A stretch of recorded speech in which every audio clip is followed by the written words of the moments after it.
వేలునామా. వేలునామా ఎవరు రాశారు, ఎందుకు రాశారు, ఏమని రాశారు, అసలు వేలునామా అంటే ఏంది? వేలునామా అనేది నాటికల పుస్తకము. ఈ నాటికల పుస్తకం గురించి మీకు చిరుపరిచయం చేస్తాను. వేలునామా అనే నాటికల పుస్తకాన్ని శ్రీ రావుల పుల్లాచారి గారు రాశారు. వీరు సుప్రసిద్ధ రచయిత, సీనియర్ సాహితీవేత్తలు. వీరు కరీంనగర్ జిల్లా హుజూరాబాద్ వాస్తవ్యులు. వీరు నీటిపారుదల శాఖలో వివిధ హోదాల్లో పనిచేసి 2008లో పదవీ విరమణ చేశారు.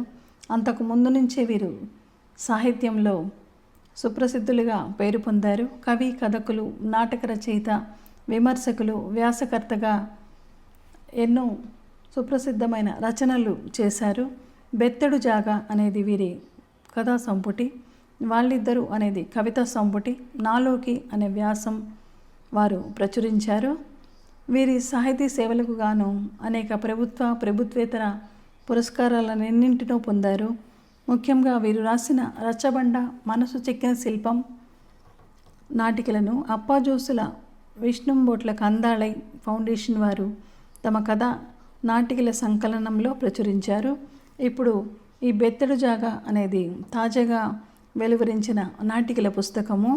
ఈ పుస్తకంలో వేలునామా, పతనం దిక్కు పరుగు, సన్స్ట్రోక్, కుక్కల బండి, దోబూచులాట, మా ఊరు అనే మొత్తం 6 నాటికలు ఉన్నాయి. ఇవన్నీ కూడా సామాజిక స్పృహతో కూడిన, సామాజిక చైతన్యంతో కూడిన సందేశాత్మక నాటికలు. నాటక పరిషత్తుల వాళ్ళకి, నాటక ప్రదర్శనలు చేసే వాళ్ళకి, నాటకాల పోటీలు నిర్వహించే వాళ్ళకి ఈ పుస్తకం చక్కగా ఉపయోగపడుతుంది. ఈ పుస్తకాన్ని కావలసిన వాళ్ళు రావుల పుల్లాచారి గారిని సంప్రదించి ఈ పుస్తకం తెప్పించుకోవచ్చు. వారి నెంబర్ని నేను కామెంట్ బాక్స్లో ఇస్తాను.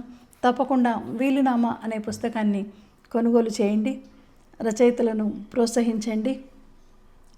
మరిన్ని ఇటువంటి సాహితీ సమాచారాల కోసం రోహిణి వంజారి యూట్యూబ్ ఛానల్ని తప్పకుండా సబ్స్క్రైబ్ చేసుకోండి. ధన్యవాదాలు. మీ రోహిణి వంజారి.